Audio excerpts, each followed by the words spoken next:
नमस्कार, सगरमाथा टेलिभिजनको प्रस्तुति एसटिभी च्याटमा यहाँलाई स्वागत छ। म सुनिल दाहाल। बालेन शाह र राष्ट्रिय स्वतन्त्र पार्टी बीचको एकताले मुलुकको मूल राजनीति तरङ्गित भएको छ र यसलाई पुराना राजनीतिक दलहरूले अत्यन्तै महत्त्व र अत्यन्तै सूक्ष्म रूपमा लिने प्रयास गरिरहेका छन्। नेकपा एमालेका नेताले प्रतिक्रिया दिन थालेका छन्, किनकि 23 र 24 गते घटनाको आरोपित यिनीहरू नै हो भनेर दोषी गर्न खोजिरहेका छन् र कांग्रेसले केही नेताले पनि त्यो खालको प्रतिक्रिया दिन थालेका छन्। पुराना राजनीतिक दलहरू एकातिर र नयाँ एकातिर, पुराना एकातिर हुने संकेत देखिएको छ। त्यसकारण यसपटक फागुन 21 को निर्वाचनमा आउने परिणामले मुलुकको मूल राजनीति र संसदीय राजनीतिमा उथलपुथल ल्याउने संकेत देखिएको छ। बालेन शाह र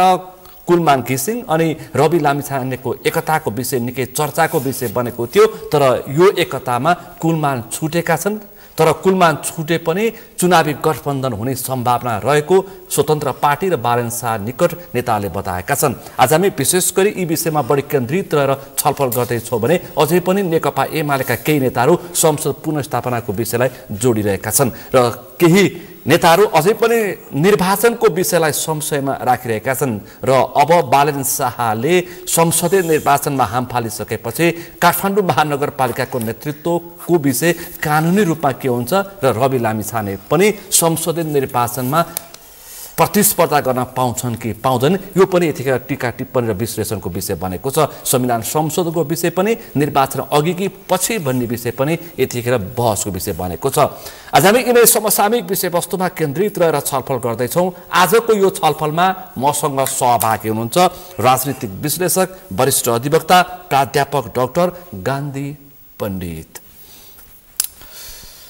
यहाँलाई स्वागत छ। नमस्ते सुनिलजी। आराम हुन्छ? आराम छ। धेरै पछि तपाईँले बोलाइदिनु भयो तपाईँको टिभीमा, यस्तो पपुलर टिभीमा बोल्न पाउँदा म पनि तपाईँलाई धन्यवाद दिन चाहन्छु। प्राध्यापक डाक्टर अनि राजनीतिक विश्लेषक र वरिष्ठ अधिवक्ता डाक्टर गान्धी, तपाईँले केही समय अगाडि रवि लामिछाने कारावासमै हुँदाखेरि केही विषयहरूलाई प्रक्षेपण गर्ने प्रयास गर्नुभएको थियो। तपाईँले केही कानुनी तर्कसहित घटना यसरी पनि विकास हुन सक्छ भनेर आफ्नो मत जाहेर गर्नुभएको थियो। रवि लामिछाने छुट्छन्, बालेन र फेरि रवि लामिछानेको कुलमानसहितको एकता हुन्छ, यानि कि वैकल्पिक शक्तिहरू एउटा किताबमा आउँछन् र फागुन 21 को निर्वाचन हुन्छ भन्नुभएको थियो। आज तपाईँले केही समय अगाडि, केही महिना अगाडि दिएका, लगभग वर्ष दिनको हाराहारीमा दिएका अभिव्यक्तिहरू सार्थक बने। तपाईँले कुन आधारमा भन्नुभएको थियो? म छलफल यहाँबाट प्रारम्भ गर्छु, त्यसपछि खास विषयमा प्रवेश गर्छु। होइन, मैले अब हुन त मैले जुन विश्लेषण गरेको छु कानुनी पाटोमा मैले चाहिँ अरूको भन्दा अलिक भिन्न जस्तो लाग्छ, तर राजनीतिक रूपमा त मैले बाहेक अरूले पनि बोलेका हुन्। तर एउटा कुरा, रवि लामिछानेजीलाई जुन मुद्दा लगाएको थियो, मैले रविजीलाई लगाएको मुद्दाको सन्दर्भ भन्दा पनि गलत तरिकाबाट विधि र पद्धतिलाई मिचेर यदि सत्तामा भएको कारणले नै मुद्दा जस्तो पनि मुद्दा लगाइदिने हो र मुद्दा लगाएपछि बोल्न नहुने, त्यसलाई विश्लेषण नगर्ने हुने जुन यो न्यारेटिभ बनाएर गर्यो त्यो चाहिँ गलत हो। मुद्दा नलाग्ने मान्छेलाई मुद्दा लगाउनु हुँदैन, लाग्ने मान्छे छोड्नु पनि हुँदैन भन्ने मान्यता राख्नेको। मुद्दा नलाग्ने मान्छेलाई मुद्दा लगाउनु हुँदैन, लाग्ने मान्छेलाई छोड्नु हुँदैन। त्यो सहकारीको विषयमा चाहिँ रवि लामिछानेलाई मुद्दा नलगाउनु पर्ने मुद्दा लगाइयो भन्ने विषय तपाईँ तर्कसहित कि पेश गर्नुभएको थियो। अनि मिडियामा आएर तपाईँकै कार्यक्रम पनि मैले चाहिँ जब त्यो संसदले उच्च छानबिन समितिले त्यत्रो 3 महिनाको अनुसन्धान के अरे विश्लेषण गरेर जुन रिपोर्ट दियो, त्यसमा रवि र लगायतले जोशी अर्का हुन्छ, यिनीहरूले चाहिँ सहकारीबाट ऋण लिएको, सहकारीमा मेम्बर भएका या सहकारीबाट सिधै रविको नाममा चेक नआएको हुनाले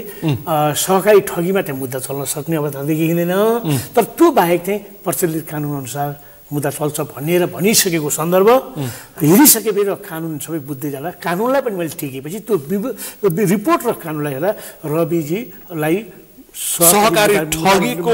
आरोपमा मुद्दा लाग्न सक्दैन। यदि लाग्न पर्यो भने कम्पनी ल अनुसार अन्य कानुन अनुसार लाग्न सक्छ भन्ने बोल्यो। कम्पनी ल अनुसार मुद्दा चाहिँ लाग्न सक्छ, सहकारी ठगीमा चाहिँ लाग्न सक्दैन। अर्को कुरा, त्यसपछि उनलाई तारिखमा छोड्यो, पछि थुनामा राख्यो। थुनामा राख्दा पनि उनलाई चाहिँ एउटा चाहिँ प्रारम्भिक जुन थुन्सेको प्रयोजनको लागि सुरुवातमा चाहिँ उनलाई सर्वोच्चले पनि थुनामा राख्यो। त्यसपछि दोस्रोचोटि जब उनलाई थुन्छ अर्को निवेदन आयो फौजदारी कार्यविधि संहिताको दफा 71 त्यसले चाहिँ के भने एकचोटि प्रारम्भिक सुनवाईमा थुनामा बसेको व्यक्ति भए पनि पछि संलग्न प्रमाण कागज तथ्य प्रमाणपत्र यदि हिजो थुनामा रहेको व्यक्ति आज तारिखमा पनि छोड्न सक्ने र आज तारिखमा हिजो तारिखमा रहेको छ भने आज थुनामा हिजो तारिखमा रहेको व्यक्ति आज थुना मुक्त भएर पनि पूर्व पक्ष गर्न सक्ने हिजो तारिखमा रहेको मान्छे थुनामा बसेर वा हिजो प्रारम्भिक सुनाइमा थुन्चेको प्रयोजनको सन्दर्भमा थुनेको व्यक्तिलाई थुनामा रहेछ भने तारिखमा छोड्न पाउने कानुनी व्यवस्था दफा 51 गरे हुनाले अबको दिनमा हिजोमै प्रमाणले चाहिँ उनी छुट्छन् धरोटीमा मैले अनुमान गरेको थिएँ त्यो अनुमान पनि टुङ्गो लगाएर अस्ति पक्क 2-3 दिन अगाडि होइन रवि राय पिछाने बालेन शाह यी तीनजना मिल्दैन आफ्नो तरिका छ रविको आफ्नो उ छ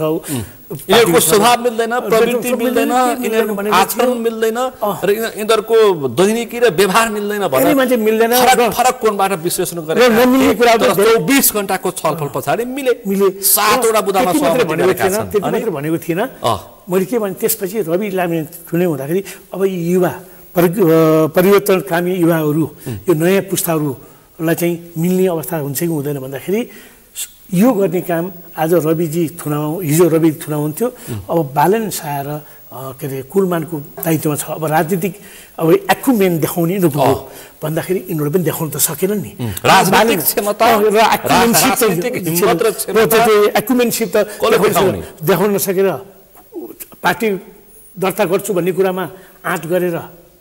बालेनजी पनि आउन सक्नु भएन कुलमानजीले मलाई अध्यक्ष वा प्राइम मिनिस्टर बाहेक अरूमा हुँदैन भने पहिले राखेर मिल्न चाहनु भएन र किनभने त्यसपछि मैले के भन्दै थिएँ रविजी यदि बाहिर आयो भने यो 1 हप्तादेखि 10 दिनमा यो कुरा काय प्लट हुन्छ किनभने रविजीमा त्यो क्षमता यो करिस्माटिक छ रवि लामिछाने पनि मुलुकको मूल राजनीतिमा परिपक्व नेताको रूपमा देखा पर्दैछ परिपक्व अहिले म भन्दिनँ परिपक्वको प्रारम्भ हुँदा धेरै टाइम लाग्छ परिपक्वको प्रारम्भ हो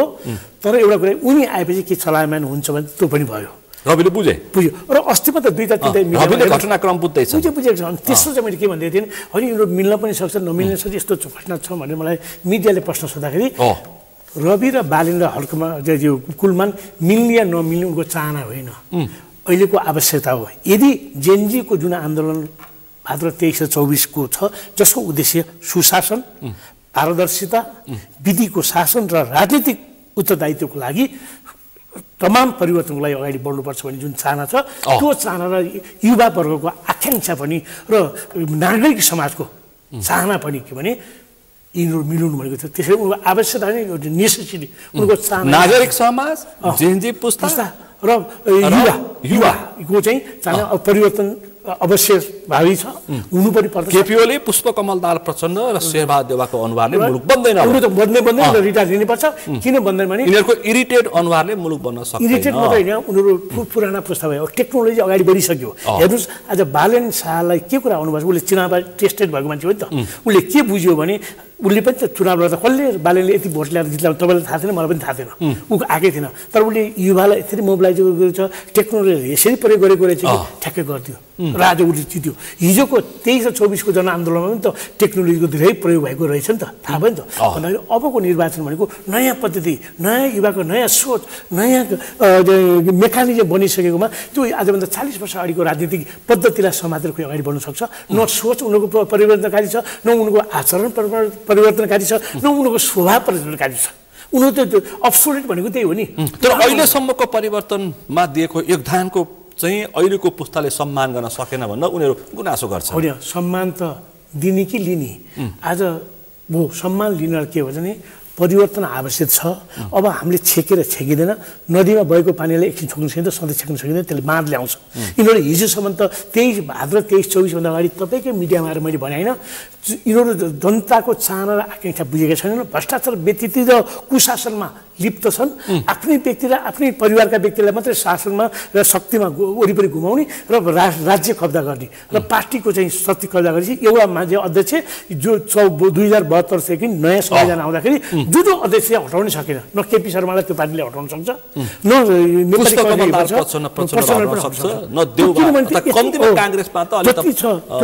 कम्तीमा काङ्ग्रेसले चाहिँ आवधिक अधिवेशनबाट हटाउँछ तपाईँले भनेको जब उनीहरू सम्मान दिएनन् भन्ने भन्ने गर्दाखेरि शेरबहादुर देउपाजीले जब चाहिँ उहाँले चाहिँ कार्यवाहक सभापति छोडेर उहाँले जुन दिनुभयो जाँदाखेरि सिङ्गापुर जाँदाखेरि मान्छे के उत्साह गरेको थियो एटलिस्ट शेरबहादुरजीले त रियलाइज गर्नुभयो उहाँले राम्रो काम गर्यो पार्टीमा जिम्मा दिनुभएको छ अब पुस्तान्तरण गर्ने त्यसलाई लाग्नुभयो भनेको के छ अहिले आएर फेरि उहाँ भोलि केपी शर्मा ओलीसित दुई चारचोटि भेट्नु हुनुभएको थियो अब त म प्रधानमन्त्री हुन पाउँछु भनेर विभिन्न केमा खेल अहिले अगाडि बसेर भनेपछि दनक पाउँदाखेरि पनि यी पुराना नेताहरू सुध्रिने छाडकाट देखाउँदैन कदापि सुध्रिन सक्दैन अब छलफल यहाँबाट लान्छु 7 वटा बुदाको विषय अत्यन्तै महत्त्वपूर्ण विषय छ यथोचित सम्बोधन गर्नुपर्ने र 10 वर्षभित्र नेपाललाई सम्मानजनक मध्य आय भएको राष्ट्र बनाउने मार्गचित्रको इमानदार कार्यान्वयनप्रतिको समर्पित हुने दलको नाम रासोपा चुनाव चिन्ह घन्टिने रहने रासोपाको केन्द्रीय सभापति रवि लामिछाने रहने आसन्न प्रतिनिधि सभा निर्वाचनको संसदीय दलको नेता र भावी प्रधानमन्त्रीको उम्मेदवार बालन शाह रहने युवा अभियन्ता एवं अनुभवी विज्ञलाई युवा अभियन्ता र तपाईँ हामी जस्तो अनुभवी विज्ञलाई समुचित समायोजन गर्दै जिम्मेवारी तोक्दै योग्यता समावेशिता र सार्वजनिक छविलाई आधार मान्ने त्योसँगै सम्झौता बमोजिम रासोपा सम्बन्धी दस्तावेज निर्वाचन आयोगमा आवधिक गर्ने लोकतान्त्रिक सुशासन समुन्नत र सामाजिक विकास गर्ने र 23 र 24 गतेको जुन खालको आन्दोलन जेएनजी भित्र भयो त्यसबाट प्राप्त उपलब्धिको रक्षा गर्ने 7 वटा बुदाको समर्थन जुन खालको सहमति भएको छ यो सहमति विलय भएका हुन् कि एकीकरण गरेका हुन् सबभन्दा कुरा के भने यो विलय पनि होइन एकीकरण भन्यो एउटा आवश्यकता अनुसार एक युवा पुस्तालाई समेटेको भन्छु अझ म युवा पुस्ताको चाहना जेनजीको आन्दोलनको भावना र मसलाई समेट्ने एउटा माध्यम भन्छु किनभने यस अब यहाँ मिडियामा आए राष्ट्रिय स्वतन्त्र पार्टीमा बालेन शाहजी छिरे उनी त अर्को अर्थमा टाङमुन्डबाट छिरे जे कुरा माने तर यो बालेन शाहलाई त्यति हल्लुङ्गुरबाट विश्लेषण नगरौँ बालेन शाहलाई त्यति हल्का रूपमा विश्लेषण नगरौँ किन हिजोको दिनमा जब यो मिल्ने कुरा थियो ज्वागलमा बालेन शाह बस्दाखेरि सबै भूतपूर्व प्रधानमन्त्री लगायत 101 व्यक्ति भेट्न गए हैन बोलाका पात्रहरू सबै बोलाको भए ओली देउवा प्रचण्ड पनि पुग्छ बोलाको मान्छे गयो भने बोलाको भए त्यो भनेपछि उसले यति राम्रो इमेज युवामा त उसको त सबभन्दा ठुलो पपुलारिटी क्रेज त छँदैछ राजनीतिक पार्टीले पनि उसलाई सम्मान गरेका हुन् कि ऊ भएको ठाउँमा पुगेको भनेको मतलब उसले यति राजनीतिक विश्लेषण गरेको रहेछ राजनीति भनेको क्रेज मात्र होइन नाम मात्रै गरेर रविले उसले चाहिँ बालेन शाहले देख्यो नि उसले भोट जित्यो तर उसको समर्थन अरू नहुँदाखेरि चाहिँ उसले जति गर्नुपर्ने थियो नगरपालिका काठमाडौँ महानगरपालिका राजनीतिमा उनी चुनाव लडे देखेको हुनाले उनलाई के अनुभव भयो भने एउटा व्यक्तिले जितेर एउटा समूहले जितेर मात्रै चाहिँ संसदीय पद्धति चल्दैन आजको निर्वाचन पद्धति भनेको संसदीय पद्धति हो 275 सिटमा त मध्येमा त बहुमत ल्याउनै पर्छ र बहुमत ल्याउनको लागि 2 महिना पछि हुने या 70 दिनपछि हुने निर्वाचनलाई आजै बाहिर गएर संगठन निर्वाचनको संगठन जिल्लामा सञ्जालहरू हुनु परेन भोलि भोटरकै काउन्ट गर्ने मान्छे पनि चाहियो नि त्यो जुटाउन कति चाहिन्छ भन्दाखेरि होइन राजनीतिको क्रेज मसित छ संगठन र करिस्मेटिक क्षमता चाहिँ रवि लामिछानेको छ संगठन राष्ट्रिय स्वतन्त्र पार्टीले 3 वर्षमा ठक्करै खाएर यी पुरानो गरेर जिल्लाभरि पुगेका छन् नेपाल देशमा त्यस हुनाले यो मिलाउने हाम्रो उद्देश्य म को आउने को नआउने होइन हाम्रो उद्देश्य यी जेन युजा र परिवर्तन बाँकी समाजका जुन नागरिक समाजलाई कसरी राहत दिने यो देशलाई नयाँ तरिकाले कसरी जाने पनि सोचेर उनले एउटा चाहिँ सहकार्यमा राखे तपाईँ यो विश्लेषण गर्नुभयो एक थरी मान्छेले के भनिरहेको छ भन्दाखेरि सिंहदरबार जलाउनेको योजनाकार बालेन शाह र थुप्रै अझै पनि राहदानी लगायतका विषयहरू बाँकी नै छ रवि लामिछानेको सहकारीको मुद्दा नै बाँकी नै छ अर्को कुलमान घिसिङको पनि थुप्रै भ्रष्टाचारका मुद्दाहरू दर्ता भएका छन् सम्बन्धित निकायमा कांग्रेस र एमाले जितेर फेरि आए भने आवधिक निर्वाचनबाट त्यसपछि यिनीहरूलाई जेल हाल्छन् भनेर तर्सिएर यिनीहरूले एकता गरेका हुन् भनेर त्यो भन्दैछन् पुराना दलका कार्यकर्ताहरूले त्यो हो कि तर अर्को न्यारेटिभ पनि आयो के आयो यिनीहरूले तपाईँले भने कि पुराना नेताले एउटा किन दिन चाहेनन् भने पनि छ कि किन दिन चाहेनन् भने भोलि नयाँ पुस्ता आयो भने त हाम्रो फाइल खुल्छ फाइल खुलेपछि त्यत्रो त भ्रष्टाचार मुद्दा फेरि हामी जेल जान्छौँ बरु जसो तसो राजनीतिक कब्जा गरौँ हामी बस्छौँ भन्ने पनि हो भनी गाउँछ अर्को पक्षमा चाहिँ ओली देउवा प्रचण्डले फेरि सत्तामा र फेरि दलको नेतृत्वमा बसिरहनु चाहिँ जेल जान सकिन्छ भनेर नेतृत्वमा बस्यो भने जेल जानु पर्दैन, राजनीतिक संरक्षण हुन्छ, यो सम्मानजनक बहिर्गमनबाट हटेको हो भन्ने व्याख्या। यो व्याख्या हुन अबको दिनमा के भने हामी सम्मानजनक बहिर्गमन होस् भन्ने चाहन्छौँ। एउटा कुरा जति भए पनि म निष्पक्ष भएर बोल्नु पर्दाखेरि कुनै कालखण्डमा शेरबहादुर देउपा, केपी शर्मा ओली प्रचण्डले नेपालको राजनीतिमा केही योगदान नपुर्याएकोमा होइन, त्यसमा पनि शेरबहादुर र केपी शर्मा ओलीले चाहिँ ठुलो योगदान पुर्याएका पनि छन्। तर दुर्भाग्य के भयो भने त्यो योगदानको जुन ब्याज छ नि, साउमा मात्रै नि ब्याज, डबल ब्याज, ट्रिपल ब्याज खाएर भनेपछि साउको ब्याजको पनि यो व्यतिथि अब कुशासन भ्रष्टाचार बढाएको हुनाले अब यिनीहरू बढाउँदैन भनेको हो। यति भन्दै गर्दा यी नयाँ पुस्ताले पनि के मानिदिनुपर्छ भने ती कालखण्डलाई छोडिदिउँ, पुरानोमा योगदान छ। उनले राम्रोसित बहिर्गमन गरून्, शान्तिपूर्ण बहिर्गमन गरून् भन्ने चाहना गरेका थियौँ, बुढाहरूले मानेन। त्यसैले रवि लामिछाने र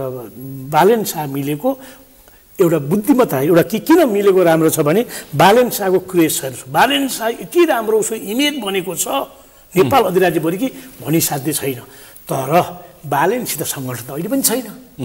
केही व्यक्ति छन् उनीसित सञ्जाल पनि छैन, राजनीतिक सञ्जाल अनुभव पनि छैन। बल्ल चुनाव जितेको छ, उनको अनुभव के अरे कुलमान घिसिङभन्दा बढी छ, किन यिनले चुनाव लडेको हुन्। अर्को कुरा के छ भन्दाखेरि रवि लामिछानेसित क्रेज छ, क्रास्मेटिक क्षमता, डाइनामिजम छ र उनको पार्टी सङ्गठन पनि छ, 101 मान्छे उनले राखेका छन्। त्यसैले बालेनको क्रेज जुन जनताले चिनेछन् अनि रवि लामिछानेको क्यारिस्मेटिक र सङ्गठन, त्यो सङ्गठन भनेको के भने ब्रान्ड पनि छ है। लौरो एउटा काठमाडौँको लागि मात्रै भयो, चाहिँ घन्टी भनेको नेपाल अधिराज्यभरि पहिले भएको किन राजनीति भनेको आदर्श सेन्टिमेन्ट मात्रै, राजनीतिको ट्याक्टिक पनि हो, राजनीतिको एउटा चाहिँ ऊ पनि हो। तर यो समीकरणमा डाक्टर साहब आएन नि त फेरि कुलमान पनि आउनु पर्यो, गोपी हमाल पनि आउनु पर्यो, उस्तै परेन हर्क साम्पाङ पनि आउनु पर्यो भनेर मान्छेले भनिरहेका छन्। अब हर्क साम्पाङको पछि कुरा गरौँला, कुलमान चाहिँ किन आउन सकेन? कुलमानको सन्दर्भमा कुलमानजी असाध्यै म राम्रो व्यक्तिगत चिन्छु पनि, राम्रो मान्छे पनि हुन्। तर उनले अहिले के देखायो भने उनी राजनीतिक संस्कारभन्दा पनि ब्युरोक्रेटिक संस्कारबाट उनी देखिए। उनी मैले आफूले एउटा राम्रो काम गरेर देखाएँ भने सबैले मलाई चाहिँ सबै सङ्गठनले आउँछन् र मेरो नामबाट सबै व्यक्तिले टिकट पाउँछन् भन्ने उनको सोच बन्यो। उनको 3टा त्रुटि चाहिँ उनले गरे। के? पहिलो त्रुटि के छ भने जब रवि लामिछाने चाहिँ जेलमा थिए नि त, जुन कुराले रविले रातौरात बसेर सबैलाई मोबिलाइज गरे त्यो मोबिलाइज गर्न किन सकेनन्, सबैले ल्याउन सकेनन्। उनले के गरे भने जो आफू गर्न त सकेन, मलाई अध्यक्ष दिनुभयो मात्रै म चाहिँ राष्ट्रिय स्वतन्त्र पार्टीमा मिल्छु नि त, म मिटिङै बस्दिनँ भन्ने के भने पार्टी सभापति भन्दा पनि प्रधानमन्त्रीको चासो छ। सेकेन्ड उहाँ के गर्नुभयो त भन्दाखेरि मन्त्री मात्र हुनुहुन्छ, सबै मान्छे चुनाव लड्दैन, उहाँ चुनाव मन्त्रीमा पनि नछोड्ने, चुनाव पनि लड्ने, चुनाव लड्नको लागि एउटा चाहिँ वारिस राखेर अध्यक्ष भइसकेर भोलि मन्त्री सिद्धिसकेर चुनाव आएपछि उसलाई हटाएर हट्छु भन्ने कुरा राखेको उहाँका कार्यकर्ताले घोषणा गरिसके फागुन 5 गते राजीनामा दिने, अनि 5 या 6 गते राजीनामा किन 5 गते दिने? उहाँले चाहिँ सत्तामा बसेर राजनीति गर्नु पनि अरूलाई गर्नुपर्ने कारण के चुनाव लड्ने मान्छे छ भने जानु हुँदैन सरकारमा। सरकारको सबै मेम्बर के छ भने हामी निर्वाचनको लागि बनेको सरकार हो, हामी निर्वाचन पर्छौँ, हामी चुनाव लड्दैन भनेको हो नि त। किन हो भनेको त्यस्तो कुरा र यो कमजोरी किन आयो त भन्दाखेरि आजसम्म र कुलमान घिसिङ राजनीति चुनाव लडेर राजनीतिक संस्कारै डेभलप गर्नु पाएका छैन। त्यो राजनीतिक वे भनेको राजनीति भनेको के हो भनेको बुझ्ने क्षमता छैन। त्यसैले कुलमान र बालेनमा फरक के छ भने बालेनले एकचोटि चुनाव लडेर चुनावी परिपाटीलाई बुझेको मान्छे हो र सङ्गठन कति महत्त्वपूर्ण हुन्छ, सञ्जाल कति महत्त्वपूर्ण हुन्छ भने राम्रोसँग बुझेका छन्। त्यति बुझेका त चुनावै लडेका छैन। बालेनले कम्तीमा राज्यको संरचना, राजनीतिक संरचना, त्यसैले कांग्रेस एमाले माओवादी अथवा पुराना माओवादी अथवा नेपाली कम्युनिस्ट पार्टीको स्वभाव र यी नेताहरूको व्यवहार, यिनीहरूको प्रतिशोध यिनले बुझेका छन्। त्यति मात्र होइन, तर कुलमान आउनु पर्छ पर्दैन? कुलमान यो समीकरणमा आउनु पर्छ पर्दैन? उहाँले त गल्ती गरेर आउनुहुन्छ मलाई लाग्छ। अब चुनावी गठबन्धन गर्दा उहाँलाई घाटा पर्छ, गर्नु मिल्ने कुरा हो। उहाँ एक्लै जित्नु होला, उहाँका धेरै मान्छे किन हेर्नु त कुलमानजीको लागि सङ्गठन हेर्नु न, सङ्गठनमा यो कुरा हो। कतिको इमेज भएका मान्छे छ हेर्नुहोस् त, उहाँसँग न धेरै युवा पनि छैनन्, न एउटा बुद्धिजीवी पनि छैन, न एउटा राजनीतिक रूपमा चाहिँ संस्कार भएको व्यक्ति पनि छैन। त्यसको तुलनामा रवि लामिछानेको पार्टीमा हेर्नुहोस् त, सोडिङ बगले, डिपी अर्याल, अरू एक मान्छेहरू यङ कस्ता मान्छेहरू छन्। त्यसरी यसरी राजनीतिले त्यसै हेर्नु न, उहाँ त व्यक्ति होइन, विचार हो, विकास हो, समृद्धि हो, कुलमाले गरेको योगदानले हो, कुलमाले यो मुलुकलाई दिएको योगदानको आधारमा कुलमा म त के भन्छु भने अहिले यो केवल कुलमा रवि लामिछाने र बालेन शाह मिलेको अर्थमा नबुझ्नुहोस्। 23 र 24 को आन्दोलनले एउटा नयाँ जुन परिवर्तनको लागि हाँक दिएर एउटा बाटो परिस्थिति सिर्जना गरिदियो। आज रवि लामिछाने र बालेन शाहको जुन एउटा सम्झौता भयो नि, यसलाई नेपालको भविष्य बनाउनको लागि जनतालाई एउटा चाहिँ मध्य म्याग्ना कार्टा, बेलायतको म्याग्ना कार्टाको रूपमा लिनुपर्छ। देश रूपान्तरण गर्छन्। अब युवा पुस्ताले यो देशलाई हाँक्छन् र त्यो जनता र जनार्दन नै यो शासनको केन्द्रबिन्दु हुनुपर्छ भने चिन्ता बनाउनुपर्छ। तर यति भन्दै गर्दा अब हामी खुसी हुने कुरा छैन, हामी खबरदारी भन्नुपर्छ। अब रवि लामिछाने राष्ट्रिय स्वतन्त्र पार्टी र बालेन शाहलाई अवसर पनि पर्याप्त छ। यिनीहरूले कागाप्लाट पनि गर्छन् चुनावमा, तर चुनौती पनि त्यतिकै छ। अवसरका साथमा ठुलो चुनौती छ, डरलाग्दो चुनौती छ। चुनौती के छ भने यति अनुभवी 40 वर्षसम्म राजनीति गरेर साम दाम दण्ड भए खेलाएका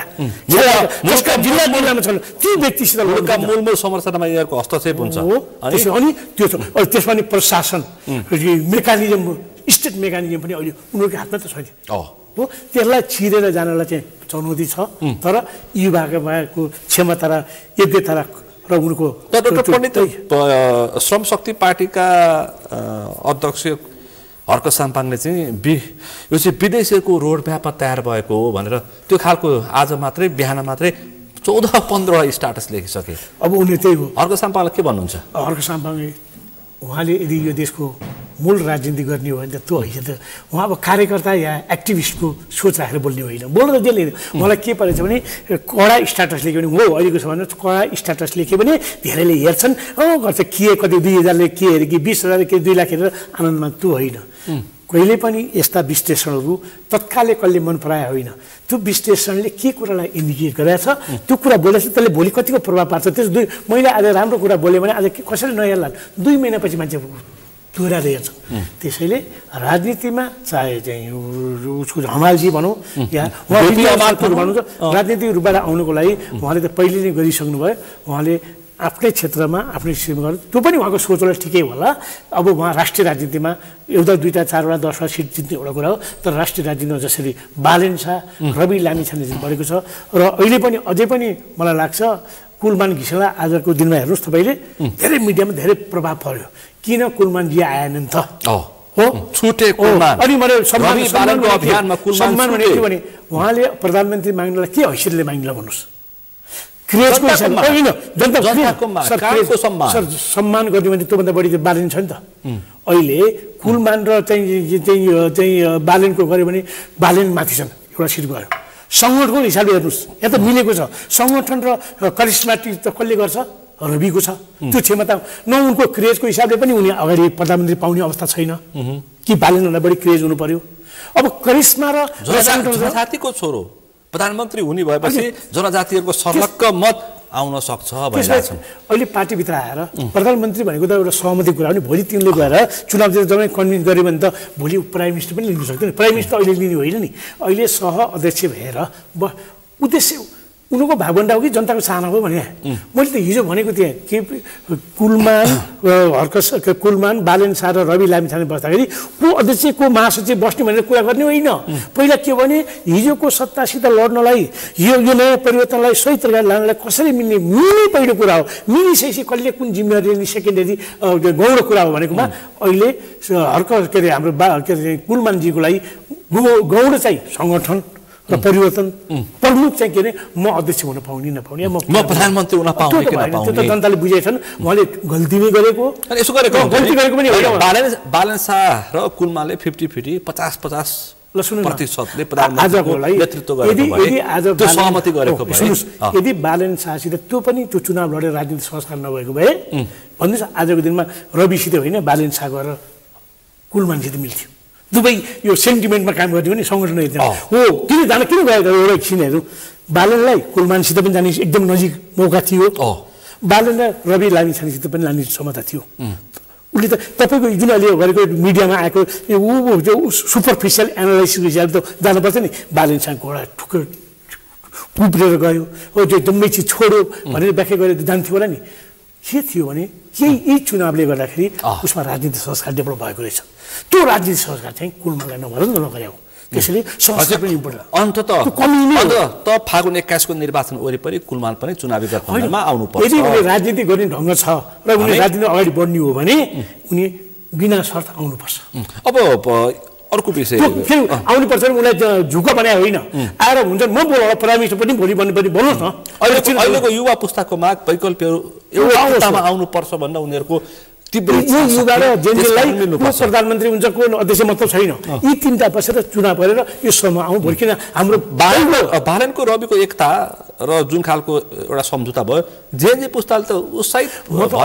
प्रतिक्रिया दिइरहेको म त के चाहन्थेँ भने अत्यन्तै उत्साहित देखिएका छन् म त अझ के चाहन्थेँ भने यति पनि गर्नु हुन्थेन कि त्यो त भित्रबाट बसेर त हामी एउटा भन्ने हो बहुमत ल्याउँ संविधान संशोधन गरौँ मिलाउँ जाउँ भनी दिनु पर्थ्यो मलाई अध्यक्ष मलाई राजनीति पढ्नुपर्ने अवस्था पनि थिएन नभन्दा पनि हुन्थ्यो अझ यदि जेनजीको चाहना भने यो पनि हाम्रो भावी प्रधानमन्त्री बालेन शाह भनेर राष्ट्रिय स्वतन्त्र पार्टीले मत माग्दाखेरि अवस्था कस्तो होला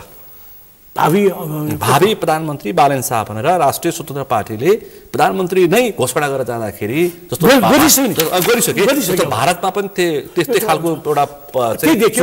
चुनावी माहौल चाहिँ एउटा चाहिँ क्रिएट भएको हुनाले त्यसलाई राखौँ भनेको पनि ठिकै हो तर यदि त्यो नलेखे भावी प्रधानमन्त्री नरेन्द्र मोदी भनेर त्यसरी प्रचार हुन्छ नि भारतमा भावी प्रधानमन्त्री गान्धी भन्ने यसरी प्रचार हुन्छ त्यो गर्न हुन्थ्यो गर्नुपर्ने केही नराम्रो त होइन तर यहाँ गठबन्धनको सरकार जुन स्वार्थको राजनीति देखिएको थियो नि त्यो गन्ध नआओस् मात्र भन्न चाहेको गरिँदै हो यदि अहिले बालेन शाह र चाहिँ रवि लामिछाने अध्यक्ष र प्राइम मिनिस्टर नमाने किनकि मुलुक बनाउने कार्यकारीहरूलाई चिन्न पाउनुपर्छ नागरिक पर्छ तर यो सङ्गठन बिचमा घोषणा गरे हुन्थ्यो आज मिल्दाखेरि चाहिँ एउटा सङ्गठन आउने त्यसको 2-4 दिनपछि बोल्दै भइहाल्थ्यो नि भनेर त्यसले अझै किन त्यो गन्ध छ नि गठबन्धनको गन्ध नआओस् भन्ने चाहना खोजे त हुनु जो भइहाल्यो तर नहुनु एकदमै राम्रो हो अर्को कुरा यो आवधिक फागुन 21 को निर्वाचनमा अब प्रधानमन्त्रीकै रूपमा प्रस्तुत भइसके पछाडि बालेन शाहले काठमाडौँ महानगरपालिकाबाट के गर्नुपर्छ मेरो विचारमा बिदा हुनु बेस हो राजीनामा दिनुपर्छ किनभने अब तपाईँ कानुनको विद्यार्थी के भन्नुहुन्छ होइन राजीनामा दिनुपर्छ जरुरी त छैन नदिए पनि हुन्छ तर बालेन शाहले अब यत्रो ठुलो जिम्मेवारी लिइसकेर चुनाव जस्तो 2 महिनाभित्रमा यस्तो नयाँ शक्ति बनेर पुरानो शक्ति लड्नु छ भने समय बुद्धि दृष्टिकोण सबै त्यहाँ लगाउनु पऱ्यो नि त यी 24 घण्टा हुन्छ दिनमा त अनि नगरपालिकामा बसेर इमान्दार काम गर्दा नगरपालिकाको कामलाई यति उहाँलाई चाहिँ अकुपाई गराइदिन्छ कि यहाँ पार्टीले दिनै हुँदैन त्यसैले अब जब यस्तो राष्ट्रिय राजनीति देशलाई नै एउटा नयाँ समृद्धिको दिशामा लाँदैछु नयाँ परिवर्तनको कुरा लान्छु भने बालेन शाहजीले तुरुन्त राजीनामा दिनुपर्छ र म कुलमानजीलाई पनि विनम्र अनुरोध गर्दछु अब तपाईँको एउटा इमेज बन्नुपर्ने व्यक्तिगत इमेज बनाइसक्नुभयो तुरुन्तै राजीनामा दिएर अब सङ्गठनमा अगाडि आउनुहोस् तपाईँकै पार्टीले पनि राम्रो बालेन शाहले काठमाडौँ महानगरपालिकाको मेयरमा राजीनामा दिन्छु र मन्त्री अहिले महत्त्वपूर्ण मन्त्री सुशीला कार्की नेतृत्वको सरकारमा महत्त्वपूर्ण मन्त्री बोकेका सम्हालेका कुलमान घिसिङले पनि कुरा के हुन्छ प्रश्न आउँदाखेरि कुलमानजी के हो र उहाँ मात्रै मन्त्रीमा बस्ने पर्ने अरू पनि त्यसबाट प्रत्येक पार्टीको जुन एकैवटा राखिदियो भयो नि त किनभने त्यसले राम्रो इमेज दिँदैन किनभने त्यसले के हुन्छ भए पनि नभए उहाँले आफ्नो स्वार्थको लागि सरकारी पदको दुरुपयोग गर्यो उहाँलाई चाहिँ निर्माण विकासको लागि पनि त काम गरे हो नि त उहाँ त चुनाव निष्पक्ष चुनाव गराउनु बसेको गभर्मेन्ट हो नि त आफू नै चुनाव लडेपछि निष्पक्ष भन्ने कुरा हुँदैन त्यहाँ त कन्फ्लिक्ट अफ इन्ट्रेस्ट भएन आफै चुनाव पनि लड्ने आफ्नो पार्टी अनि आफै सरकारमा बस्ने त्यसैले यी विभिन्न लजिकल कारणले आज नै उहाँले राजीनामा दिनु राम्रो हुन्छ त्यसले झन् उहाँलाई ड्यामेज गर्छ बालेन शाहले पनि राजीनामा दिनुपर्छ कानुनी बाध्यता के छ कानुनी बाध्यता छैन तपाईँ पढ्नुभयो छ नि त राजनीतिमा त के भने चुनाव लड्नै नपाउनु भने कहाँ छ होइन महानगरपालिकाको मेयर पनि बसेर चुनाव अगाडिसम्म बस्न पाउने कि नपाउने त्यो खालको छेकेको छैन एउटै मान्छेले दुईटा त संशय लिन पाउँदैन भन्ने मात्रै हो नत्र मन्त्री भएर पनि त चुनाव लड्छ नि त हजुर चुनावमा चाहिँ अब चाहिँ यो काठमाडौँ महानगरपालिकाको निर्वाचन गर्नुपर्छ पर्दैन समय बाँकी छ अहिले अनि गर्नु पर्दैन के हुन्छ भने उनले राजीनामा दियो भने उनको पदको ठाउँमा चाहिँ उपमेयर बसेर सुनिता डङ्गलले कार्यवाहकको रूपमा काम गर्न सक्नुहुन्छ अनि रवि लामिछानेले चाहिँ चुनावको प्रतिस्पर्धा गर्न पाउँछन् कि पाउँदैन म के रवि लामिछाने भन्दिनँ अब भन्दाखेरि कुनै पनि व्यक्ति 25 वर्ष पुगेको व्यक्ति संविधानको धारा 87 को चाहिँ योग्यता पुगेको छ भने चुनाव लड्न पाउँछ र त्यो एउटा योग्यतामा के भन्छ भने त्यस्तो व्यक्तिलाई यदि मुद्दा लागेको भए पनि यदि फैसला भएको छैन र दोषी करार भइसकेको छैन भने ऊ चुनाव लड्न सक्छ मुद्दा लाग्दैमा चुनावमा अयोग्य हुँदैन किनभने संविधानको धारा 20 ले स्पष्ट के भन्दै हो भने मुद्दा लाग्दैमा कुनै पनि व्यक्ति दोषी हुँदैन उसलाई निर्दोषी मान्नुपर्छ भनेर धारा 20 ले पनि बोलेको हुनाले त्यसलाई नै अंगीकार गरेर धारा 87 मा मुद्दा नलागेको व्यक्ति या मुद्दामा दोषी ठहर नभएको व्यक्ति उम्मेदवार हुन पाउँछ चुनावी प्रतिस्पर्धा गर्न पाउँछ संसदीय छिर्न पाउँदैन मन्त्री बन्न पाउँदैन प्रधानमन्त्री बन्न पाउँदैन भन्ने छ त्यसलाई भन्यो अहिले चाहिँ के भन्यो भने यसमा यसलाई के भन्यो भने अहिले चाहिँ अस्ति उनलाई दुईटा अवस्था थियो उनलाई चाहिँ संसदमा चाहिँ यो सम्पत्ति शुद्धिकरण ऐन 2074 को दफा 27 अनुसार चाहिँ राष्ट्र सेवक भएको हुनाले कुनै राष्ट्र सेवक विरुद्ध मुद्दा दायर गर्ने सम्पत्ति शुद्धिकरणको मुद्दा दायर गर्ने बित्तिकै स्वत पद निलम्बन हुन्छ भन्ने गरियो तर त्यही विषयमा लिएर भ्रष्टाचारको मुद्दा लाएर टेक प्रसाद गुरुङ नेपाली कांग्रेसका सांसदलाई र चाहिँ भ्रष्टाचारको मुद्दा लाग्दाखेरि भ्रष्टाचारको मुद्दा पनि त्यही छ मुद्दा दायर भएपछि उनी चाहिँ संसद निलम्बन हुनु पनि उलाई नभएर उनी रिटमा जाँदाखेरि सर्वोच्चले के भने अपिल गरेको छ अन्तिम फैसला नभएको हुनाले उनी निलम्बन हुनु पर्दैन भनेर टेक प्रसाद गुरुङलाई संसदमा भाग लिन दिएकै त हो नि भन्नुको मतलब नेपालको संविधानको धारा 87 ले के भन्यो भने संसद पद भनेको लाभको पद होइन कानुन बनाउने अनि दफा 87 ले के भन्यो भने संसद पद भनेको चाहिँ संसद मन्त्री वा प्रधानमन्त्री जस्ता पद भनेको राजनीतिक पद हो राजनीतिक पद भएको हुनाले उनीहरूलाई चाहिँ पदमै बसेर पनि उनीहरू चाहिँ चुनाव लड्न सक्छन् भनेको छ नत्र मन्त्रीले चुनाव लड्न पाउँदैन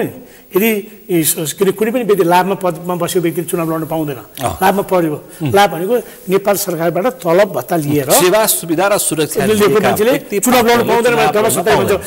त्यसले चाहिँ प्रधानमन्त्री भएका व्यक्ति पदमा हुँदाखेरि सांसदहरू के मन्त्रीहरू त चुनाव लड्न पाउँदैन नि उनीहरूले चुनाव लड्यो भनेर यी पदलाई चाहिँ राजनीतिक पद के अरे लाभको पद नमानौँ त्यसैले चाहिँ यो राजनीतिक पद तर लाभको पद भनेको नि के हो त भन्दा राष्ट्र सेवकलाई लाभको पद भन्छ अबको दिनमा संविधानको धारा 87 को प्रतिबन्धात्मक भाषाले जब सांसद भनेको लाभको पद होइन राजनीतिक पद भनेको छ त्यो राजनीतिक पद भनेको तब के राष्ट्र सेवक होइन भने दफा 27 लागू नै नहुने रवि लामिछानेले चितवनको कुनै पनि चुनाव अथवा देशभरको कुनै पनि निर्वाचन क्षेत्रबाट चुनावी प्रतिस्पर्धा गर्न सक्छन् कानुनले कहीँ पनि रोकथोक गरेको छैन मलाई रविको व्याख्या गर्दा रविले लगाएर भनिदिन्छन् मैले भने रवि होइन कुनै पनि व्यक्तिले पद जित्यो मुद्दा लागेको रहेछ मुद्दा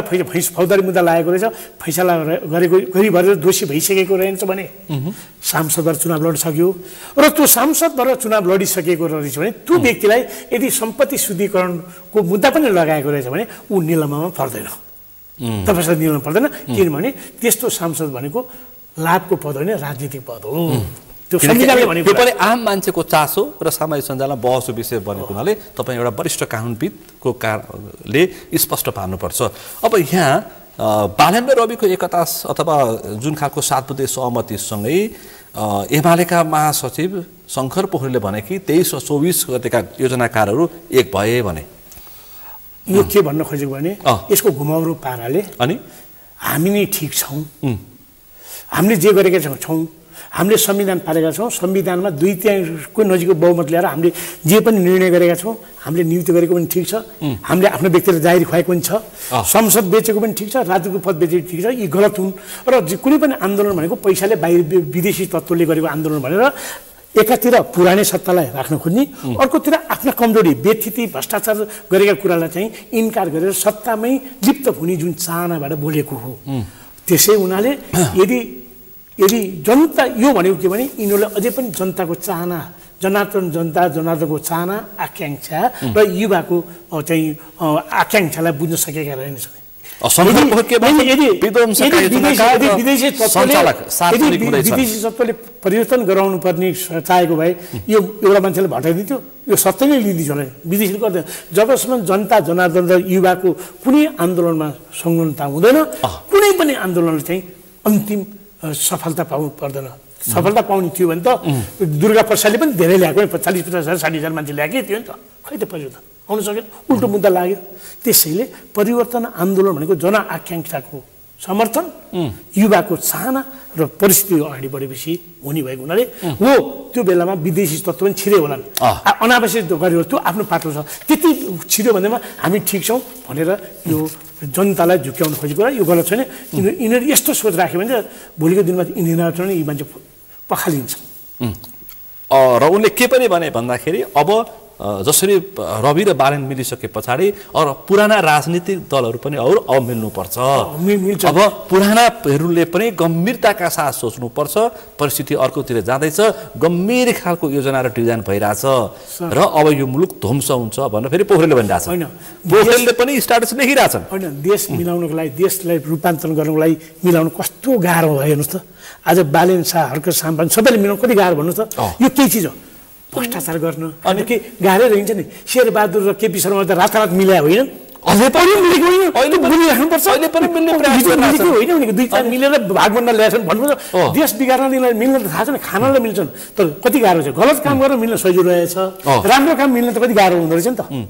आज नत्र त्यति सजिलो भयो त सहज के अरे कुलमान घिसी मिल्न आएन त बालेन शाह र रवि लामिछाने मिलिसकेपछि उनी आउनु पर्दैन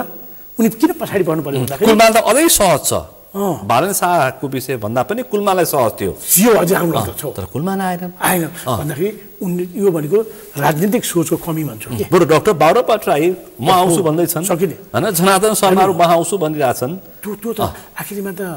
गल्ती गर्नु ठुलो कुरा होइन के गल्ती गरेको कुरालाई स्वीकार गरेर आफूलाई परिवर्तन गर्नु सबभन्दा ठुलो राजनीतिक राम्रो थियो बाबुराम भट्टराईलाई जति गाली गर्नु उसको पुराना विगत जे होला आखिरमा युवा पुस्ताले नै चाहिन्छ परिवर्तन गरेको माग हो म त्यसलाई स्वीकार गर्छु मैले के सहयोग गर्नुपर्छ भनेर प्रधानमन्त्रीको हैसियतमा भएको व्यक्ति बालेन शाहको घरमा जानु ठुलो कुरा होइन अरूको लागि त पुरानाको लागि गत्तमा यो सत्ताको लागि केही नपाएर गयो भन्छन् मान्छे ठट्टा गरे अब कस्ता कस्ता पात्रहरू बालेन शाहले कोठामा पुगे भनिरहेछन् समयको मागै के थियो भने पूर्व प्रधानमन्त्री के अरे यो बाबुराम भट्टराई मात्र होइन पूर्व मन्त्री झलनाथ खलाल माधव नेपाल शेरबहादुर केपी शर्मा सबैले गर्नुपर्थ्यो अब एउटा चाहिँ राम्रोसित एउटा पार्टी छोडेर जानुपर्थ्यो यिनीहरू नाम दाम साम सबै चिज कमाइसके यिनीहरू मोर्निमलाई के चाहिएको थियो अब मोर्निमलाई त कात्रो मात्रै हो त भन्नु के चाहिन्छ अझै पनि यिनीहरूलाई पद र पैसा चाहिएको छ यो भने पैसा अझै चाहिएको के भने उनीहरूले पनि एउटा चाहिँ धर्म चाहिँ गरे के उनीहरूले यो आफू व्यक्ति चलाएको होइन आफ्नो वरिपरिको चाटुकीहरूलाई चाहिँ त्यत्रो कुरा घुमाएका छन् एकै छोड्दाखेरि उनीहरूलाई अन्याय पर्छ यी मेरा मेरा खुट्टा चाकरी गरेर बिहान बेलुका चाहिँ मेरो चाहिँ हात मलेर एउटा निगाहमा बसेका व्यक्तिलाई यत्रो टिम छ उनीहरूलाई भविष्य बिगार्नु पर्यो भने उनको मायाले पनि गरे जस्तो लाग्छ मलाई म यति चुच्चोरुबाट म 3टा नेतालाई गाली गर्न चाहन्न म केपी शर्मा ओलीलाई पनि शेरबहादुरजीलाई पनि प्रचण्डजीलाई अहिले पनि सम्मान गर्छु तपाईँहरू पुरानो पुस्ता भइसक्नुभयो अब तपाईँ हस्तान्तरण गर्नु नयाँ पुस्तालाई तपाईँहरू अब विश्राम लिनुहोस् र तपाईँको यो कुरालाई हामीले चाहिँ कदर गर्नेछौँ भन्ने बाहेक अरू गाली गर्ने कुरा नगरौँ तर उहाँहरूले अगाडि बढ्नु भने उहाँलाई नै प्रतिपादक हुन्छ पछि कुनै पनि विदेशी डिजाइन होइन कुनै पनि ध्वंस पार्ने खाका तयार भएको विदेशी डिजाइन त हुन्छ नि होइन यो देशलाई चाहिँ अफगानिस्तान यो देशलाई इराक बनाउन चाहेका होला नि विदेश चाहँदा हुन्छ तर नेपाली राष्ट्रियता नेपाली जनताले यो देशलाई माया गरेका छन् हामी एक हुनुपर्छ देश रहनुपर्छ देश रह्यो नै राजनीति रहन्छ भने सोच हुँदासम्म विदेशीले केही गर्न सक्दैन यदि तपाईँहरू हामी फुट्यौँ र देशप्रतिको माया भने विदेश घुमाएर देश ध्वस्त पनि बनाउन सक्छ तर जसरी मिले उही पुरानै पाराले मिले भनिरहेको छ एक थै मान्छेले त्यो अहिले भने अलिकति चाहिँ त्यही मैले भने के पुरानो पारा त मिल्या होइन ढङ्ग नपुगे पनि होला जसरी प्रचण्डले अहिले वामपन्थी ध्रुवीकरण भनेर सबैलाई मिलाउने प्रयास गरिरहेको छ नि साना टुक्रे टाक्रेहरूलाई 12-15 जना पुर्याइसकेको उनीहरूले मिल्नेहरू अब यो त यसमा एउटा ट्रस्टको कुरा छ कि उनीहरू त टेस्टेड भइसकेका छन् जति मिलाए पनि केही खानेकुरा गरिसकेका छन् सबैको चाहिँ टेस्ट भइसक्यो बाबुराम भट्टराई के अरे चाहिँ प्रचण्डजी शेरबहादुर केपी शर्मा ओली माधव नेपाल सबैको चाहिँ टेस्ट भइसकेको छ यिनीहरू बेनिफिट अफ डाउट चाहिँ युवाले पाउँछ नि यिनीहरू त टेस्ट भएका छैन नि जेलेन्स्की हुन्छ मुलुक जेलेन्स्की जन्मियो अब ध्वंस हुन्छ अब विश्वभरिका शक्ति केन्द्रको यहाँ त रणमैदान हुन्छ त्यो भनिरहेछन् हो अब आउनुहोस् जेलेन्स्की युक्रेन हुन्छ मुलुक युक्रेन त्यस अवस्थामा भारत र चीनले अब नेपालमाथि हस्तक्षेप गर्छ अब अहिलेको सरकार पश्चिमाहरूको सरकार हो अमेरिकन र पश्चिमा युरोपियनहरूको डिजाइनमा बनेको सरकार हो त्यही डिजाइनमा अहिले यिनीहरू मिलिरहेछन् यावत आशंकाहरू अहिले नागरिकमा पुर्याइरहेछन् एउटा प्रश्नमा यो देशले परिवर्तन खोजेको छ सुशासन के अरे पारदर्शिता विधिको शासन त खोजेकै हो नि त्यसको उल्लङ्घन भएर पुरानो सत्ताले गर्न सक्यो भने विधिको शासन सुशासन पारदर्शिताको लागि जब युवा पुस्ता अगाडि बढेर मुलुकलाई नयाँ नेतृत्व दिनु खोज्छन् भने त्यो बेला चाहिँ युक्रेन बन्दैन कुन बेलामा युक्रेन भन्छ भने यसरी परिवर्तन देशले चाहेको छ युवा पनि परिवर्तन गर्न खोज्छन् त्यो युवाको परिवर्तनलाई छेक्नको लागि बाधा अवरोध गर्ने पुरानो शक्तिले धमिलो पानी बनाएर देशलाई परिस्थिति बिगार्यो भने त्यो बेलामा चाहिँ दिल्लीसँग बन्न सक्छ अब जिम्मेवारी त्यही पुरानो पार्टीलाई छ अब यो देशलाई युक्रेन बन्न नदेऊ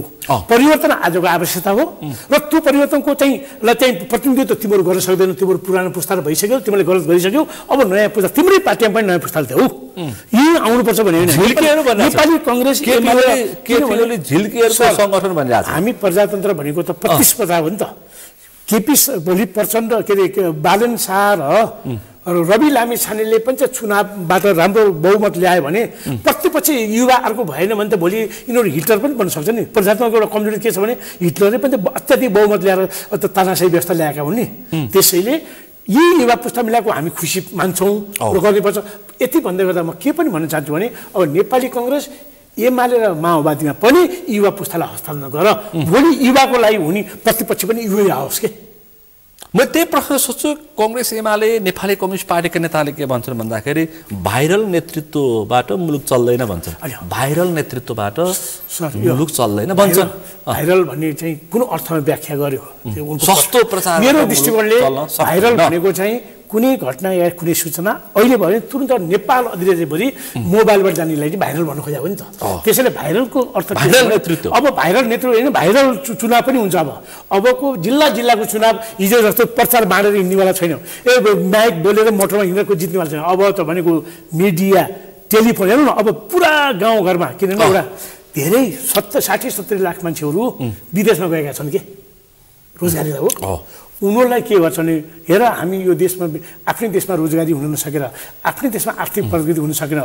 देशमा भ्रष्टाचारबाट रोजगारी सिर्जना गरेर बाध्य भएर काम गर्न आएका छौँ यो यी पुराना पार्टीले गर्दा हामी यो बाध्यता भयो यो भोट पुरानो पार्टी नयाँ नदेऊ नयाँ पार्टीले देऊ भनेर यो चुनावले गर्दा धेरै मान्छेको भोट त्यहाँबाट नै हुन्छ अर्को अब मोबाइलबाट युवा यहाँ काठमाडौँमा बसेको मान्छेले एकैचोटि एउटा चाहिँ कार्यक्रम गर्दा 75 जिल्लामा युवालाई परिचालन गर्न सक्ने क्षमता इजेनजीसित छ नेपाली कङ्ग्रेस एमाले भत्ता खाएर र नेताको चाहिँ यो दोहन गरेर सत्ताको दोहन गरेर 5 स्टार होटलमा खाएर बसेका यी कार्यकर्ताले त्यस्तो गर्नै सक्दैन तेस्रो कुरा अनि अब भन्नुको मतलब यो चुनाव भाइरल चाहिँ के भने सानो कुरा अब यिनीहरूको एक कुराहरू चाहिँ खोल्दै जाँदैछ पछि यिनीहरूले गरेका कर्तुतहरूको पर्दाफास हुँदै जान्छ एउटा माहौल अब कहाँबाट चुनाव लड्ने भनेर कहाँबाट चुनाव लड्ने भनेर खोजिरहेको छ तपाईँले भर्खर मेरो इन्टरभ्यू आउनुहोस् सर एउटा नयाँ कायापलटै हुने भयो भने जुन सोच छ नि सबैको सोच कायापलट त्यो भनेको वेब हो के राजनीतिक वेब हो हिजो नानीमिया दालले यो चुनाव कसरी जितिस् भन्नु त्यो माहौल होइन सङ्गठन त थिएन नि त्यसै कति बेटामा माहौलले पनि ठुलो तर यो सरकारले भ्रष्टाचारलाई पाता कस्न सकेन सुशासनको अनुभूति दिन सकेन अब 22 र 23 र 24 को घटनालाई पनि खास अब पात्रहरूलाई बयान दिन सकिरहेको छैन केपी ओली र रमेश लेखक बयानबाट छुटिरहेछन् सकेन सरकारले भनेर डाक्टर निकोलस भुसालहरू माइतीघर मण्डलामा आमरण अनसन बसिरहेछन् 7 वटा बुदा बोकेर मलाई के लाग्छ भने सुशीला कार्कीजी चाहिँ निष्पक्ष रूपबाट एउटा टिममा कुनै राजनीतिक आबद्धता नभइकन कुनै स्वार्थ नभइकन प्रधानमन्त्री भएर गर्न खोजिन् उनले टिम बनाए यो गराउन नसक्ने त कुलमान घिसिङ र गृहमन्त्रीको क्षमता पनि आएको त 3टा हुने पहिला आएको त कुलमान घिसिङ सबभन्दा पहिले सिनियर मन्त्री 2टा हुने कुलमान घिसिङ र गृहमन्त्रीजीले बढी दोष त गृहमन्त्रीजीले पनि गर्न सक्नु भएन डराउनु भयो गृहमन्त्री सक्नु भएन है सक्नु भन्नु सकेकै हो अब सक्नु भएन कानुनी कुरा पनि देखायो होला कानुनी कुरा चाहिँ मान्छेलाई दबाउन चाहिँ यो देशमा चाहिँ यो भ्रष्टाचार गर्ने कानुन मिल्दो रहेछ कारबाही गर्ने बेलामा चाहिँ रुल अब आउँदैछ कि समस्या यो पनि छ कि अनि भ्रष्टाचार गर्दाखेरि अनि गलत मुद्दा लगायो भने सब्जुडिस भयो बोल्नु हुँदैन भन्ने अरे अनि जस्तो लाग्दा चाहिँ कसैले चाहिँ एउटै मुद्दामा आफै अध्यक्षबाट करोडौँ रुपियाँ 10औं करोड हिनामिना गर्दा चाहिँ 1 घण्टामा धरोटी मिल्ने अरे कसैले नहुन्थ्यो कति यस्तो कुरामा चाहिँ यो 16 अर्बको भ्रष्टाचारको मुद्दा दायर हुन्छ 6 लाखमा छुट्छ त्यो त त्यो पनि छ नि, मान्छे आशंका गरिरहेको छ। के हो भने धरोटी म त धरोटी त छोड्नै पर्छ भन्ने हो। धरोटी छोड्दै मान्छे चाहिँ भागेर मुद्दा कमजोर भयो भन्ने पनि होइन त। आर्थिक कारोबारमा धरोटीमा त दिनु, किनभने detention is exception, bail is right जो भन्ने कुरा। किनभने त्यो के आधारले, मेरो व्यक्तिगत चाहना होइन, हाम्रो संविधानले के भने मुद्दा चलाउँदैमा दोषी हुँदैन, प्रत्येक व्यक्ति मुद्दा चलाएकै कारण दोषी नभएर निर्दोष हुन्छ भनेको कुरा। निर्दोष जेलमा बस्नु भइएन नि त। मुद्दा चलाउनु आफ्नो कुरा हो, त्यसैले बेल दिनुपर्छ, केही सीमित अवस्था मात्रै थुन्नुपर्छ भनेको हुनाले बेल दिएको त गलत मान्दिनँ। तर कसैलाई बेल दिने कसैलाई नदिने लाखा र पाखा गर्दाखेरि जनताले त्यस किसिमको रुल अफ लको चाहिँ गलत हो कि। ओली र कम्तीमा ओली र लेखकलाई, केपी शर्मा ओली र रमेश लेखकलाई चाहिँ बयानमा तान्नु पर्थ्यो गौरीबहादुर कार्कीको छानबिन आयोगले। अनि प्रश्न त के हो भने, यदि रुल अफ ल मानियो भने तान्ने होइन, आयोग बनिसकेर आयोगले चिठी लेखेपछि आउनु पर्ने हो, तान्ने होइन, आउनुपर्छ। किनभने यदि म नेपाली नागरिक हो भने कानुन पालन गर्ने मेरो कुरा हो। र त्यही छानबिन आयोगले के भन्छ, कुनै पनि छानबिन आयोगले चाहिँ बयानलाई पठायो भने आयो भने आउनुपर्छ भने दायित्व हो नि। उसको कर्तव्यलाई चाहिँ तानेर ल्याउने कर्तव्य मात्रै होइन, ऊ जाने दायित्व पनि त हो नि, होइन र? त्यो जानुपर्छ नजानु भन्ने कुरा राम्रो होइन, किन ऐनमा राखेको कुरा छ। ऐन पनि थुन्ने कुरामा, जेलमा राखेको कुरा बोल्नु हुँदैन, ड्यु प्रोसेसले गरेको छ, चुपचाप लाएर बस्छ भन्ने अरे ड्यु प्रोसेस गर्दा चाहिँ अनि बयानमा लागेर जान्न म बोल्दिनँ भन्ने कुरा रोक्ने कुरा हो र। त्यसैले कानुन कुनै बेलामा आफ्नो सुविधा भयो भने कानुन त्यही ठिक छ, आफ्नो असुविधा भने कानुन गलत छ भन्ने अर्थ पनि जानु हुँदैन। छानबिन आयोगले बोलाएपछि जानैपर्छ। तर ढिला भयो, आयोगले बोलाउन ढिला भयो, चुनाव आइसक्यो, भ्रष्टाचारसँग सम्बन्धित आयोगको छानबिनको विषय कहाँ पुग्यो? मात्रै भएन, अहिले अवस्थामा त सान्दर्यता मर्यो। अब जब केपी शर्मा ओली घटनाक्रममा जब उनले चुनावमै भाग लिइसक्यो भनेपछि त त्यसैले समयमा सही काम नगर्दाखेरि त्यसले ल्याउने परिणाम अर्कै हो। तर त्यही भएर एक थरी मान्छे त्यति मात्र होइन, धोका भयो सरकार, धोका मात्र होइन, जेएनजीको अनुरोध नभएको, जेएनजीलाई समर्थन गर्ने युवाको चाहिँ बुद्धि नपुगेर यो मिल्ने अहिले हो र चुनाव अगाडि, आजभन्दा 3 महिना अगाडि मिल्नु पर्थ्यो। यो मिलेको भए घटनाक्रम अर्कै जान्थ्यो नि त। यो मिलेको भए सरकारलाई पनि बल पुग्न सक्थ्यो, बल पुग्थ्यो। अझै चुनावको एउटा नयाँ माहौल बन्थ्यो। अझ यिनीहरू पनि गाह्रो, यो पनि त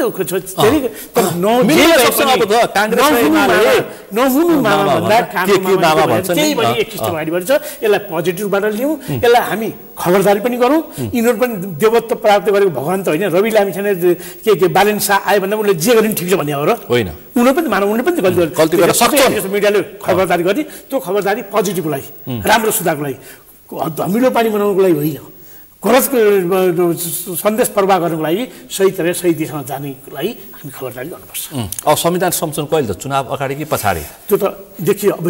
यो पनि अब किनभने चुनाव संविधान संशोधन चुनाव पछि गर्ने एउटा मोडालिटी छ। अर्को मोडालिटी चाहिँ चुनाव पहिला गरेर चुनावको नयाँ संसद आएपछि त्यसलाई संशोधन गर्ने। राम्रो त के हुन्थ्यो भने पहिले नै सबै राजनीतिक सहमति, किन चुनाव त 2/3 चाहिन्छ। अहिलेको निर्वाचन 2/3 त ल्याउन सक्दैन। पहिले राजनीतिक सहमति गरेर संविधानको यी बुदामा चाहिँ हामी चाहिँ सहमत हौँ भनेर निर्वाचनमा गयो भए एउटा हुन्थ्यो, त्यो राजनीतिक सहमति हुन सकेन। र अर्को चाहिँ तरिकाबाट निर्वाचनपछि राजनीतिक चाहिँ संशोधन गर्न गाह्रो हुन्छ, किनभने त्यो टुक्रा आउँछ नि त। त्यसैले आज यो अर्थ तपाईँले जुन आज बालेन शाह र रवि लामिछाने र भोलि भविष्यमा कुलमान घिसिङ दिनुको अर्थ केवल 3टा युवा आएर अगाडि बढ्ने मात्र होइन कि यिनीहरूले अत्याधिक बहुमत ल्याइदिए भने संविधान संशोधन गर्न एकदम सहज हुन्छ। संविधान संशोधन त्यसैको लागि पनि आजको यो सहकार्य केवल 2टा पिता को प्रधानमन्त्री या को पार्टी अध्यक्षको अर्थ मात्रै बुझ्नु भएन कि यिनले एउटा नयाँ पुस्ताले नयाँ तरिकाबाट निर्वाचनमा अत्याधिक बहुमत ल्याएपछि संविधान संशोधन हुन्छ र हामीले जुन चिज यहाँ भएका संविधानमा भएका खोट, निर्वाचन पद्धतिमा भएका खोटलाई सुधार गरेर सम्पूर्ण एउटा चाहिँ सुशासनयुक्त पारदर्शिता भएको र विधिको शासनमा रहने सरकार र राज्य पद्धतिको विकासहरूलाई सहज हुन्छ भन्ने नै हो। अब फागुन 21 को निर्वाचन चाहिँ परिपक्व भयो होइन? त्यो त भयो, अब हुनुपर्छ, किनकि समानुपातिको चुनाव चाहिँदैन, चुनावमा भाग लिन्न भन्ने एमालेहरू पनि समानुपातिको सूची तयार गरेर किन थाहा छ? जेएनजीको स्पिरिटलाई यो बालेन शाह र रवि लामिछानेको गठबन्धनले एकताले ठुलो बल पुग्यो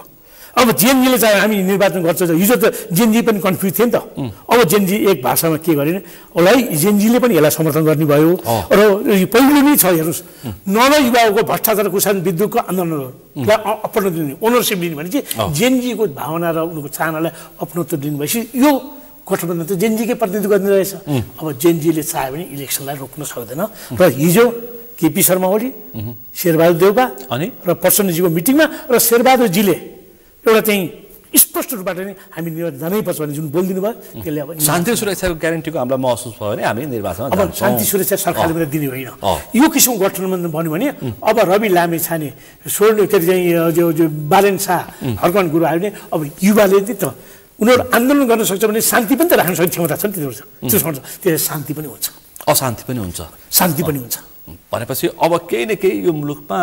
हलचल हुन्छ 100% शान्ति त निर्वाचन त अलि तलमाथि होला तर रहस्यमय घटना पनि हुन सक्छ डरलाग्दो दुर्घटना पनि हुन सक्छ कन्स्पिरेसी थ्योरी त जहिले पनि होला कन्स्पिरेसी आइ पनि राख्छ शङ्काको घेरा जहिले पनि रहन्छ तर नगरौँ कहिले गाडी हाँकेर जाँदाखेरि प्लेन चढ्दाखेरि कहीँ कहीँ एक्सिडेन्ट त हुनसक्छ नि त भन्दा प्लेनै खतरनाक छ चढ्नै हुँदैन भन्ने हो र यिनीहरू एक झड्का चुनावमा हिँड्दाखेरि कहिले चाहिँ षड्यन्त्र होला भन्ने होला त्यसलाई रोक्ने प्रयास गरौँ एक झड्का हो यिनीहरूसँग अब दुर्गामी कुनै खालको सिद्धान्त विचार सङ्गठन कोही पनि छैन मास मान्छे हुन् सकिन्छन् भन्छन् फेरि भन्ने त भन्न पाउँछ सकिने होइन सकिने भनेको त यिनीहरू मात्रै मिलाएको छैन यिनीहरूलाई चाहिँ सबैले एकदम आँखा हेरिरहेका छ नि पछि काङ्ग्रेस र एमाले पनि मिल्न सक्छन् र साथ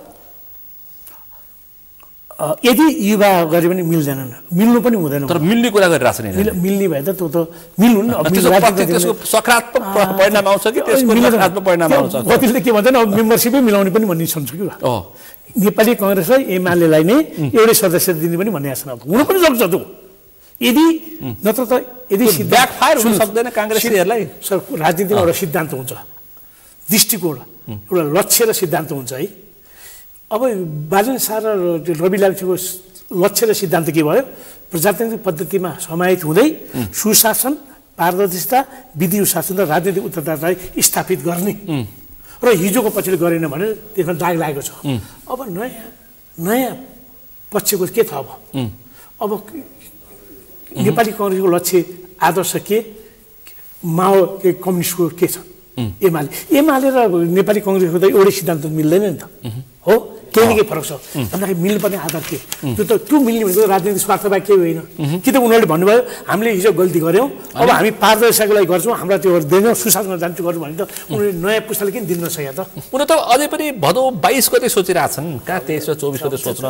खोजिरहेछन् सोच्नलाई कति छेकेको छ 22 गतेको परिकल्पनाकार छ त्यसपछि बागमती धेरै पानी बग्यो नि त त्यो पानी फिर्ता गर्न मिल्छ र त्यसपछि बागमतीमा धेरै पानी बगिसक्यो ओली देउवा प्रचण्डले सोचे हुन्छ अवस्था गम्भीर भइसक्यो अनि मलाई लाग्छ कुनै दिन यस्तो अवस्था आउँछ केपी शर्मा ओली प्रचण्ड शेरबहादुर यो चुनाव विषयमा एउटा नयाँ तरिकाबाट जान्नुहुन्छ उनीहरू सुध्रिनुहुन्छ मलाई लाग्छ सुध्रिनुहुन्छ कि यिनीहरू ओली देउवा प्रचण्ड एउटै किताबमा उभिएर चुनाव लड्छन् ल भन्नु त्यो पनि हुनसक्छ हुनसक्छ तर त्यहाँ नेपाली काङ्ग्रेसमा ठुलो विद्रोह चाहिँ हुन्छ त्यस्तो अवस्था आयो भने जब आउँछ काङ्ग्रेसमाथि विद्रोह हुन्छ र एमालेमा पनि विद्रोह हुन्छ पछि काङ्ग्रेस या एमालेमा पार्टी विभाजन किनभने त्यो शक्तिमा ईश्वर पौडेल ग्रुप पनि त छ नि त छ योगेश भट्टराईको ग्रुप छ गगन थापाको ग्रुप छ बरु के हुन्छ यदि प्रचण्डमा नहुन सक्छ बरु के हुन्छ त एनालाइसिस त हो नि केपी शर्मा ओली प्रचण्ड र शेरबहादुर मिल्छन् भने ईश्वर पोखरेल चाहिँ गगन थापा किन नमिल्ने त त्यो पनि हुन्छ योगेश भट्टराई किन नमिल्ने त भोलि यता ज्ञानेन्द्र साई पनि आएर किन नमिल्ने त ग्रुपमा युवा त हो नि जो पनि हुन्छ राजनीतिमा यो कुनै पनि कुरा असम्भव छैन कि अहिले हल्ला चला जस्तो सर्वपक्षीय सरकारको सम्भावना छैन मैले यदि यो चाहिँ कुन बेला हुन्थ्यो भने अहिले पनि हुनसक्छ अब यो गऱ्यो भने एउटा शक्ति बन्यो अहिले पनि सर्वदलीय हामीलाई निर्वाचन इम्पोर्टेन्ट होइन सर्वदलीय भने त संविधानमाथि होइन जनताको सबैको आकाङ्क्षा संविधानले जनआकाङ्क्षा चल्छ कि जनआकाङ्क्षाले संविधान चल्छ भन्नुहोस् त जनआकाङ्क्षाले संविधान हो त्यो संविधान भनेको जनआकाङ्क्षा विभाजित भयो एउटैमा आएन भने चाहिँ संविधान चाहियो तर सबैजना राष्ट्रिय सहमतिको सरकार भनेको सबै वर्ग आज ल संविधान संशोधन गरौँ यो एरियामा गरौँ त्यसैको लागि मात्रै चुनाव गरौँ पनि त भन्ने सहमति नगर्ने कुरा छैन नि त त्यो त राम्रो कुरा तर त्यसमा सहमत हुनु पर्यो मलाई लाग्छ यिनीहरू सहमत गर्ला जस्तो मलाई लाग्दैन ठ्याक्कै समय सक्यो समय र संवादलाई आभार व्यक्त धन्यवाद भविष्यमा पनि यस्ता विषयमा बोलिदिनुहोस् पक्कै पनि आज हामीले विशेष गरी अहिले बालेन शाह र रवि लामिछानेको जुन खालको एउटा सहमति भयो त्यो सहमतिले मुलुकको मूल राजनीति उथल पुथल भएको छ, रहस्यमय भनिरहेका छन् पुराना राजनीतिक दलले। अब पुराना र नयाँ बीचको प्रतिस्पर्धा हुने अवस्था देखिएको छ। अब समग्र मुलुक कतातर्फ जान्छ, मुलुकको राजनीति के होला? आज हामीले यिनै विषयवस्तुमा केन्द्रित रहेर छलफल गऱ्यौँ। आजको यो छलफलमा मसँग सहभागी हुनुहुन्थ्यो राजनीतिक विश्लेषक, वरिष्ठ अधिवक्ता, प्राध्यापक डाक्टर गान्धी पण्डित। आजको विषय प्रसङ्ग यति नै। भोलि अर्को विषय प्रसङ्गका साथ एसटिभी च्याटलोनी बाचा गर्दै म सुनिल दाहाल पनि बिदा चाहन्छु। सगरमाथा टेलिभिजन हेर्दै गर्नुहोला। नमस्कार।